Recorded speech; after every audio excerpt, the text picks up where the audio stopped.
Hiva langi ngelo. This tune was composed by Dr. George Root of Massachusetts for a secular song.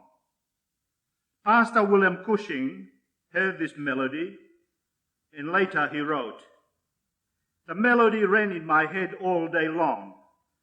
I wished greatly that I might secure this tune for use in the Sunday school and for other Christian purposes. Later, when I heard of some sinner that had returned, it seemed like such a glad day, with the very bells of heaven ringing in my soul. Then the words, 'Ring the bells of heaven,' at once flowed down into this waiting melody. Ring the bells of heaven, there is joy today.